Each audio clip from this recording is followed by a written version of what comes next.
Hello दोस्तों, नमस्कार। एक बार फिर से हमारे चैनल में आपका बहुत बहुत स्वागत है। तो कैसे हैं आप लोग? उम्मीद करते हैं कि आपकी तैयारियां ज़ोरों से चल रही होंगी।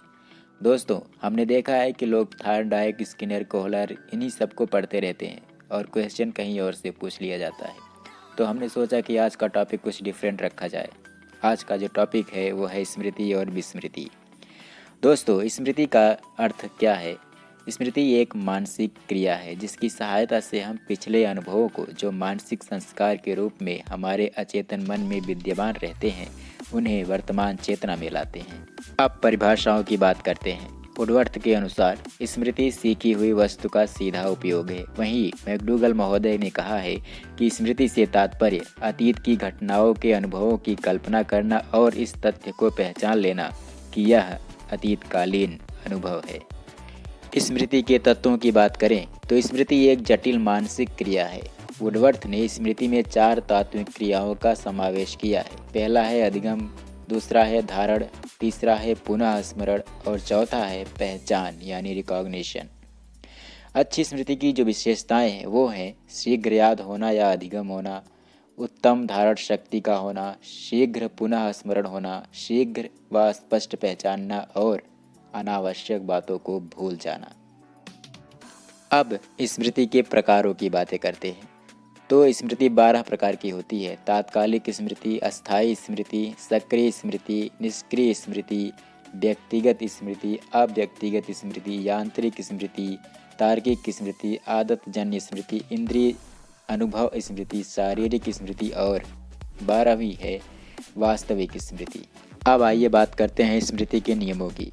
स्मृति कुछ विशिष्ट नियमों पर आधारित होती है जिसे हम विचार साहचर्य का नियम कहते हैं। विचार साहचर्य पर नियंत्रण रखने वाले नियमों को हम 2 भागों में बांट सकते हैं। पहला है प्रमुख नियम। प्रमुख नियमों में 3 नियम आते हैं: समानता का नियम, असमानता का नियम यानी विपरीतता का नियम और तीसरा है सानिध्य या सहचारिता का नियम। जहाँ तक विचार साहचर्य के गौण नियमों की बात है तो ये भी 4 प्रकार के होते हैं: प्राथमिकता का नियम, आसनकाल का नियम, आवृत्ति का नियम और रुचि की तीव्रता या अस्पष्टता का नियम। दोस्तों, किसी चीज़ को याद करने की जो विधियाँ होती हैं, स्मरण रखने की जो विधियाँ होती हैं, वो भी 12 प्रकार की होती हैं: खंड और पूर्ण विधि, मिश्रित विधि, प्रगतिशील विधि, निरंतर या अविराम विधि, शांतर विराम विधि, सक्रिय विधि, निष्क्रिय विधि, रटने की विधि, विचार साहचर्य विधि, लय विधि, निरीक्षण विधि और जो आखिरी है वो है क्रिया विधि। दोस्तों, स्मृति की कुछ दशाएं होती हैं जैसे सीखने की प्रबल इच्छा, ध्यान और रुचि, प्रेरणा, विचार साहचर्य पर ध्यान, सीखने के नियमों पर ध्यान, स्मरण करने की मितव्ययी विधियों का प्रयोग, स्मरण के बाद विश्राम, पाठ की पुनरावृत्ति, पाठ का अधिक स्मरण, वातावरण, मानसिक और शारीरिक विकास। अब बात करते हैं विस्मृति की। दोस्तों, विस्मृति एक ऐसी मानसिक क्रिया है जिसकी वजह से हम सीखी हुई बात या विचार को अपनी चेतना पर लाने में असमर्थ रहते हैं, अर्थात कि उसको याद नहीं कर पाते हैं। परिभाषाओं की बात करें तो फ्रायड के अनुसार विस्मृति वह प्रवृत्ति है जिसके द्वारा दुखद अनुभवों को स्मृति से अलग कर दिया जाता है। ड्रेवर के अनुसार विस्मरण का अर्थ है किसी समय प्रयत्न करने पर भी किसी पूर्व अनुभव का स्मरण करने या पहले सीखी हुई किसी क्रिया को करने में असमर्थता का होना।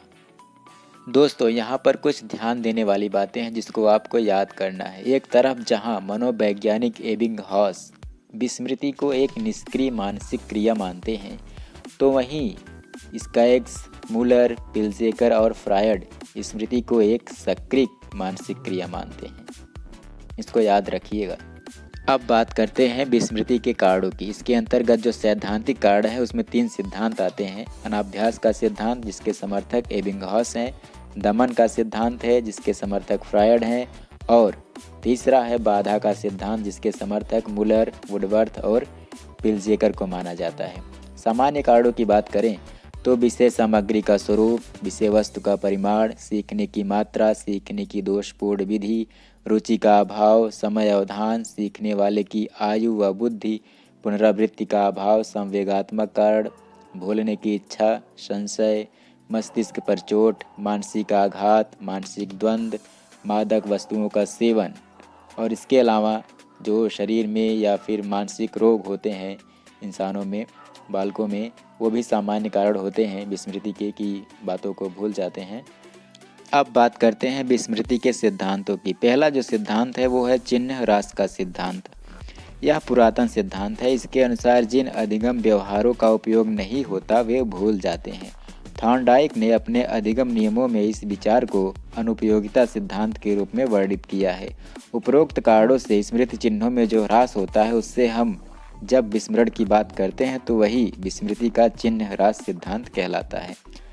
और दूसरा जो सिद्धांत है वो है व्यतिकरण का सिद्धांत। इस सिद्धांत पर गुलर, वुडवर्थ और पिल्जेकर ने प्रकाश डाला है। जब वर्तमान काल के अधिगम कार्य भूतकाल के कार्य में व्यतिकरण उत्पन्न करे अथवा भविष्य के कार्य वर्तमान के कार्य में व्यतिक्रम उत्पन्न करे जिससे पुनः स्मरण में ह्रास हो, तो इस प्रकार से होने वाली विस्मृति के विचार को व्यतिकरण का सिद्धांत कहते हैं। व्यतिकरण दो प्रकार का होता है। पहला है अग्रोन्मुख व्यतिकरण, जब पहले का अधिगम बाद के अधिगम में बाधा बनता हो, और दूसरा है पृष्ठोन्मुख व्यतिकरण, जब बाद का अधिगम पहले के अधिगम में बाधक बनता हो। तो ये दोनों आप याद रखिए। विस्मृति का तीसरा सिद्धांत है पुनः स्मरण की विफलता का सिद्धांत। इस सिद्धांत के अनुसार जब बालक किसी सीखी हुई चीज को पुनः स्मरण करने के लिए उसे अपने स्मृति कोश में खोजता है तो या तो वह सफल होता है या विफल। इस प्रयास में सफल होने पर स्मृति क्रियाशील होती है और विफल होने पर विस्मृति क्रियाशील हो जाती है। चौथा जो सिद्धांत है वह है अभिप्रेरणात्मक सिद्धांत। इसे दमन का सिद्धांत भी कहते हैं। इसके अनुसार जब कोई घटना या कार्य का अनुभव कष्टकारी, दुखद या डरावना होता है तो स्मृति उसका पुनः स्मरण नहीं करना चाहती। इसका प्रभाव स्मरण और विस्मरण दोनों की प्रक्रिया पर पड़ता है। पांचवा जो सिद्धांत है वो है अनुबद्धता का सिद्धांत। यह सिद्धांत स्मृति के परिपक्व और सुसंगठित हो जाने की अवस्था में कमी रह जाने या उसमें छेड़छाड़ करने से संबंधित है। ऐसी स्थिति में पुनः स्मरण करने में सफलता नहीं मिल पाती। कुल मिलाकर एक धारणा पर दूसरी धारणा का हावी हो जाना विस्मरण का कारण बनता है। अब आइए बात करते हैं विस्मरण निवारण के उपायों की।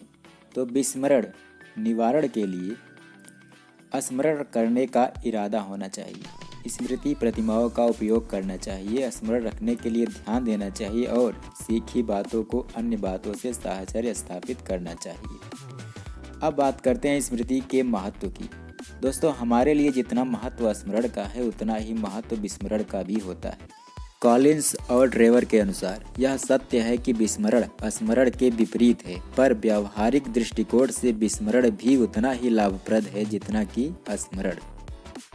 वहीं पर वुडवर्थ का कहना है कि नई बातों का सीखना पुरानी बातों के स्मरण में बाधा डालता है और पुरानी बातों का स्मरण नई बातों को सीखने में बाधा डालता है। इसके बाद स्टर्ट और ओंकडन का विचार है कि यदि हम अपने विचारों में व्यवस्था और बल चाहते हैं तो हमारे लिए विस्मरण आवश्यक है।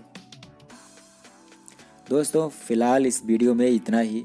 अगले वीडियो में हम एक नए टॉपिक के साथ आपसे फिर मिलेंगे। तब तक के लिए नमस्कार। और हाँ, हमारा चैनल सब्सक्राइब करना आप बिल्कुल भी मत भूलिएगा।